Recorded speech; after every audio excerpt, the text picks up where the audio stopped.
Right now at noon, a man is in the Orange County Jail accused of shooting his own wife to death. Why this isn't his first encounter with law enforcement. Plus, slow down or pay the price, where Osceola County added more cameras in school zones, all in effort to get drivers to slow down. Plus, a major Supreme Court ruling today on ghost guns, what the decision means for those buying and selling kits used to assemble these untraceable firearms. WESH 2 News starts right now. First today at noon, new developments in the domestic shooting in an Orange County neighborhood. Thanks for joining us. I'm Christina Watkins. And I'm Sonica Donge. The victim was a mother of 4. WESH 2's Bob Hazen reports deputies arrested the accused killer this morning. The shooting happened here on Livingston Street, right at the end of the road, and investigators say the killer was the victim's husband. 42-year-old Takesha Eads was a mother of 4 with 4 grandkids. Her family told us she was the glue that held them all together. But investigators say she was shot to death at her home yesterday afternoon around 3:45. This morning, the Orange County Sheriff's Office confirmed they arrested 41-year-old Lamar Bryant for the murder. Bryant was her husband. Records show they were married for over a decade. Both lived at the house on West Livingston Street in Orla Vista. I knocked on their door this morning. A young lady who answered said they are not ready to talk about what happened yet and wanted privacy. Court records show that Lamar Bryant had a long criminal history, including 2 arrests just this month, and he bonded out 2 weeks ago. Investigators have not explained what led up to the shooting yesterday. Covering Orange County, Bob Hazen, WESH 2 News. It is spring here in Central Florida, but it's starting to feel a tad bit like summer. It's going to feel even more like summer in just a few hours because we are expected to reach the 80s today. First Warning meteorologist Eric Burris is here. But Eric, it is dry, so that's a bit of a change of pace from the summertime pattern. You know, let's just kind of take the best of what we've got, the best of what's around. And you can definitely tell it's spring break in some spots just by looking at our Tower Cam network. New Smyrna Beach enjoying temperatures in the mid-70s. Lots of folks at the beaches. And then certainly out in the tourist district also looking really nice. Readings inland just a little bit warmer at 79. But we have more sunshine now than we did this time yesterday, which is allowing these temperatures to be a bit warmer than yesterday. 5, 7, 8 degrees warmer, as a matter of fact. Though the satellite imagery showing that we've got some clouds sneaking through, but see how stable the atmosphere is? Those clouds kind of fading as they march on through. So for the next couple of hours, whole lot of sunshine. Temperatures climbing. Look at that. Mid-80s, well above the average. And then as the sun sets, those temperatures drop off, though not quick, fast, and in a hurry. Next couple of days, by the way, we are looking good. Futurecast keeping a lot of sunshine. But by Saturday, our next storm system starts firing up and moving our direction. So let's time when that chance of rain arrives here with Central Florida's certified most accurate forecast in minutes. Osceola County is cracking down on a plan to keep students safe going to and from school. This is called the School Zone Speed Safety Program. Officers want to make sure drivers slow down. WESH 2's Paola Tristan Arudo is outside Narcoossee Elementary, one of 4 schools, part of the second phase of this program. As students walked to school Wednesday morning, traffic picked up on the roads right by the campuses. But this is one of 17 cameras now going online as part of the next phase of an Osceola County program to crack down on speeding. If they want to put cameras, that's okay. I think it's better for us, for the kids. Narcoossee Elementary is one of 4 schools that are part of phase 2 of this program. For the next 30 days, a warning will be issued. Drivers will be caught speeding if they're going more than 10 miles over the posted speed limit in a school zone during school hours and 30 minutes before and after school. If the kids safe, well, the parents safe too, so we are appreciating. And the county has seen success with the schools in phase 1. Between February 24th and March 21st, more than 5,600 warnings were issued. And now that warning period is over for these 10 schools.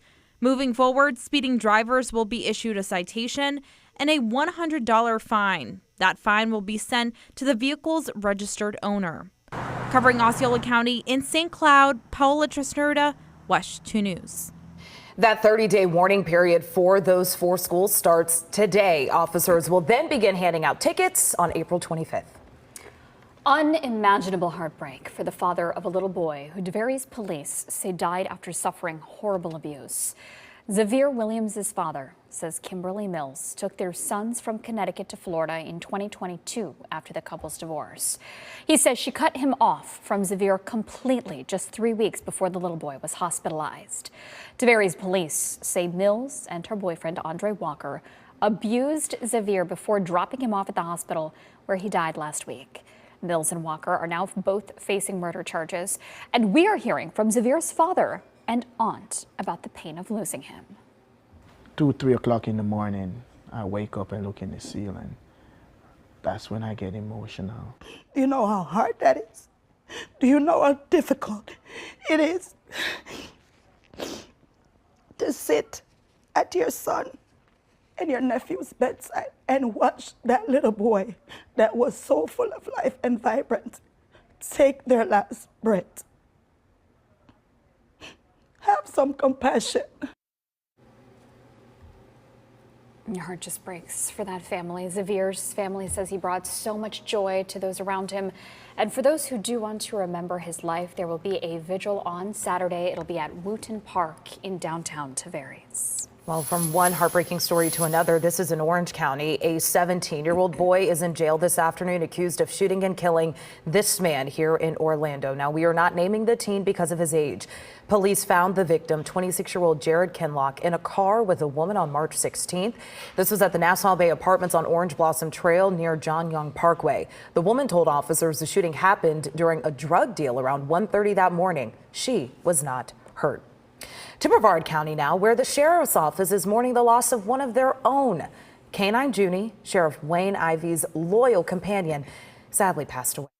Brevard to all units after years of service, Canine Junie is now 10-7. Well, you are looking at video of that processional the sheriff's office led last night. Canine Junie worked at the sheriff's office for a decade. The Jimmy Rice Center donated him to the department at just 10 weeks old. He was named after a little boy who was kidnapped and killed in 1991. Junie was then trained to search for lost kids and participated in several other programs at the department. He was even recognized as America's top police dog, and a medical surgery center in Brevard was named after him. The sheriff's office is planning a memorial. The team will share those details once it's finalized. The U.S. Supreme Court issued a ruling today upholding a Biden administration effort to regulate so-called ghost guns. That ruling was 7-2. The case centered on whether ghost gun kits can be regulated the same way as other firearms. Those kits are untraceable and can be assembled by people using some 3D printed parts.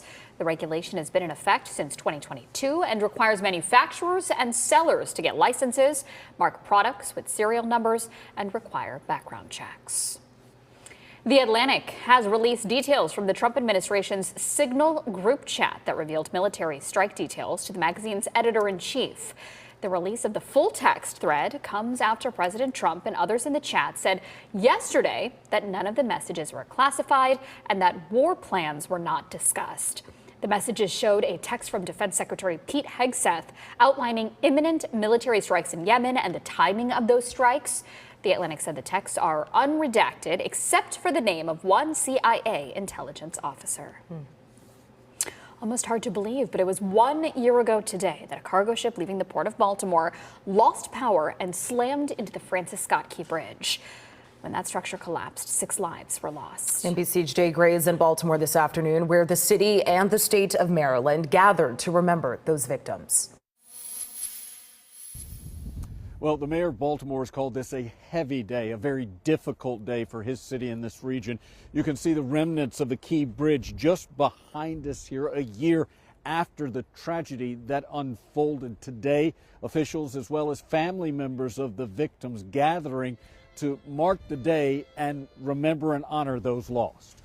We remember the cold morning in March that changed our state forever. And we remember the tears that we shed and the uncertainty that we all felt. What happened on March 26, 2024 is and will always be a tragedy beyond words. And to the families of the victims that are with us today, there is little that I can say to truly be the balm for the pain that you feel.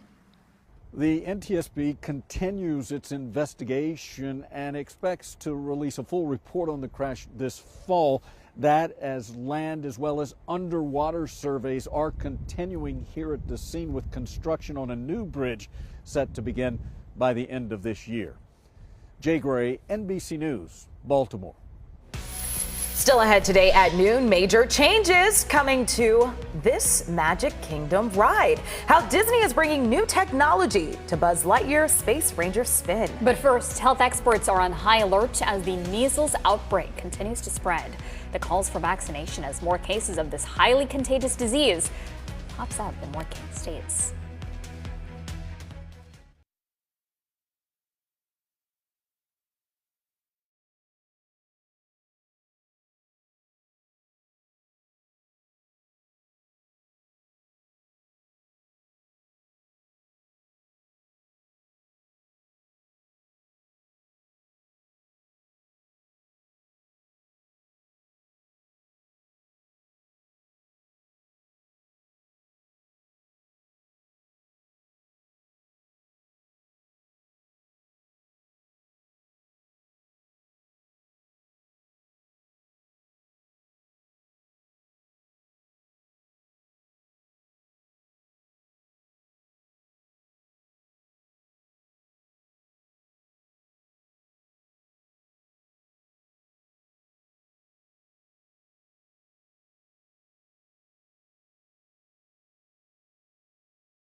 You're watching WESH 2.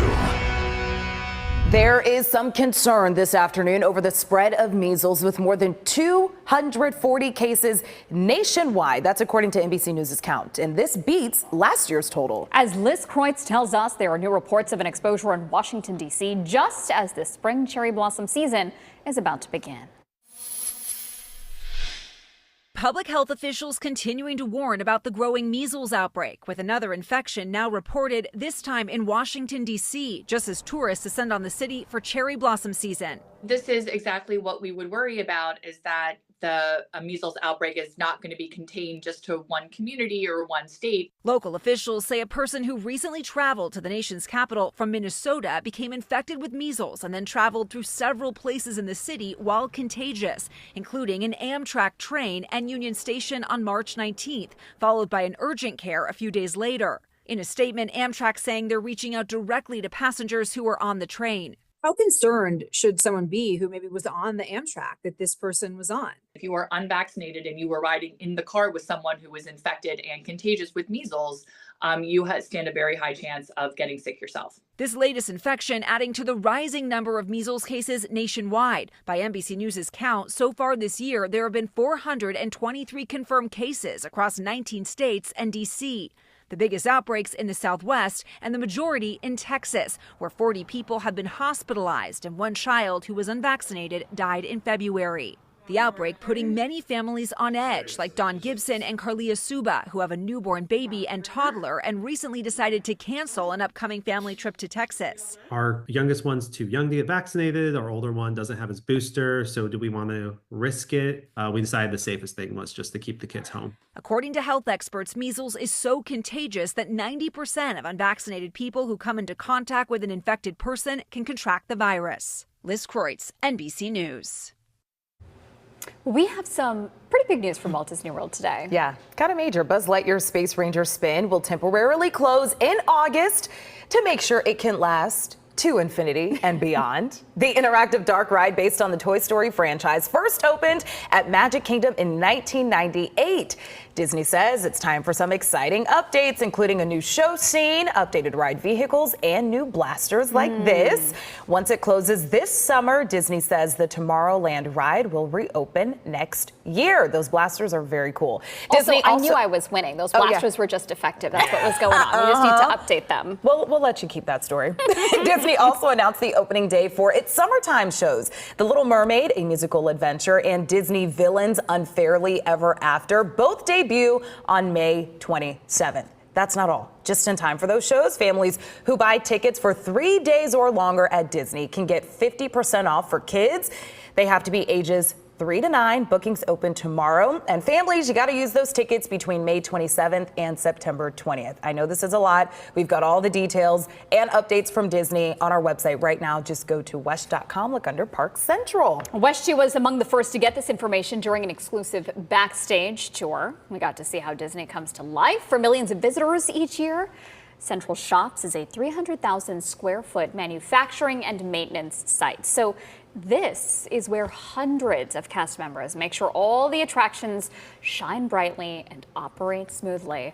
Once a coaster like Tron, for example, I love this video of you guys, Christina, reaches a certain amount of laps around the track, cast members take one train at a time and bring it to Central Shops. We tear it apart and we inspect everything on the ride. Bolts, bearings, bushings, panels, you name it. It comes off, it gets inspected, it gets green tagged if we can reuse it.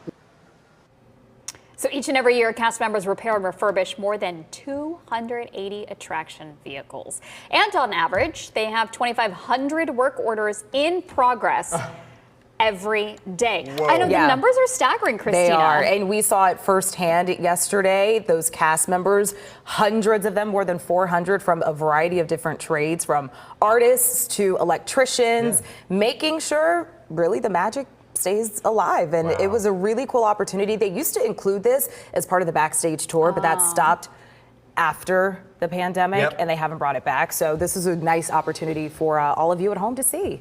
A little peek behind the magic. You don't think about this kind of stuff. I just always think, wow, Disney's stuff always looks brand new. There's Even a when it was reason. built decades ago. Yeah, there's always a reason. You ever mow grass? you got to do it like every week. I mean, these rides, they need that. I don't mow our grass. There it is. That's why you got a husband, you know. There it is. Trimming the shrubs, that doesn't just happen, right? Keeping the house perfect, keeping these rides perfect. Yeah, it takes a lot. Wow. Very cool.